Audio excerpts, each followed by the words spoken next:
This open house was an opportunity for not just our customers to see the new location, but for all of our people to meet these customers.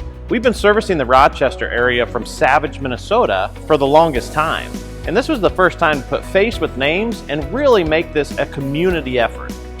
As RMS opens up a new branch here in Byron, that means they're going to be closer, more connected to the community and the contractors and customers in that location, to be able to create value with them and to be, a part of the community as a whole. Minnesota has always been an important market for Komatsu, and talking with Mike Sill, I've had a long-term relationship with him. My schedule worked out to be able to come up here and give our support and appreciation to the continued investment that RMS is making to expand the Komatsu brand.